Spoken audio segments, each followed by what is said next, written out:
My talk at the table is a new installment of our series, Kindness 101. Steve Hartman and his children share stories built around kindness and character and the people who have mastered those qualities. Today's lesson is comfort. Steve, Emmett, and Meryl share a story about a young girl who lost something very near and dear to her heart, a story that many of us can relate to.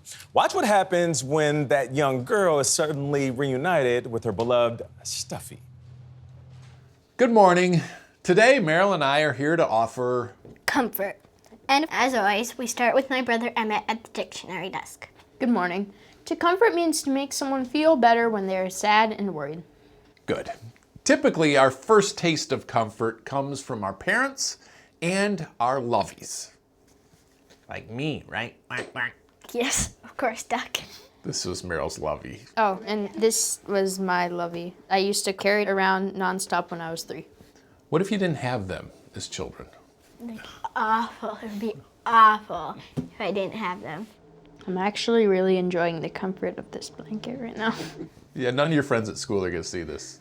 You can just edit that part. Oh, no. Okay. Yeah, that's what loveys do. But they can also open a portal into some very deep feelings never felt before. As you'll see in this story, pulled from our archives, about a lovey and this basic human need for comfort. Your hands are so sticky. Whoever coined the phrase military brat Let's get a paper towel. obviously never met the angelic daughter of Army Staff Sergeant Nicholas Pogham and his wife Jen. McKenzie is 3, and if you look closely at pictures of her over the years, you'll notice something. That giraffe, which she calls Raffy, is in almost every shot. She always wants to go to bed with it. When she's sick, she wants it. It's like her friend. The way that she acts with it is like it's her friend. Jen says this friend has been Mackenzie's constant through their many moves and has been especially comforting during Nick's deployments. When he's gone for weeks and months at a time, she still has this one thing. Had this one thing. Yeah, sorry? It got lost during their most recent move. Raffy is her lifeline. It's one of the only things that she has all the time. Losing a lovey really can feel Raffy, like a very big deal. where are you, Raffy? Mackenzie first noticed Rafi was missing right before their move from Washington State to Pennsylvania. I'm gonna take him to Pennsylvania.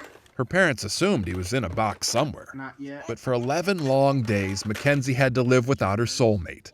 Until finally, at the very end of their unpacking, As soon as Jen found it, I was like, let me record this reaction. we have to get this.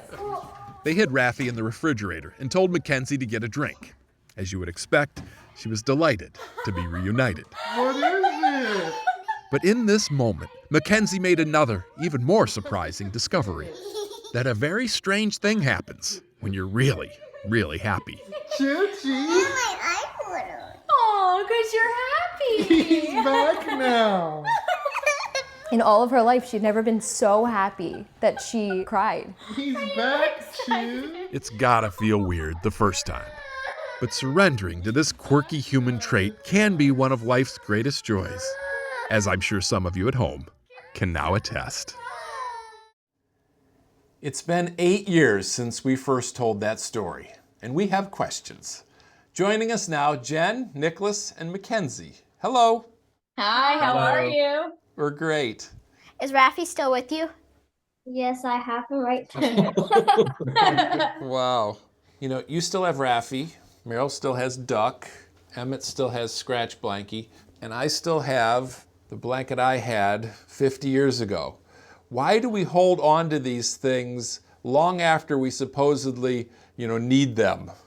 It's something that you have a close connection with, and it holds that comfort. And I don't think you can ever really get rid of something like that, voluntarily at least. I was going to say that, loveys are mostly plush.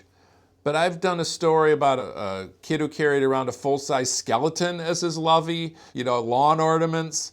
So if it's not the softness that makes for a great lovey, what is it?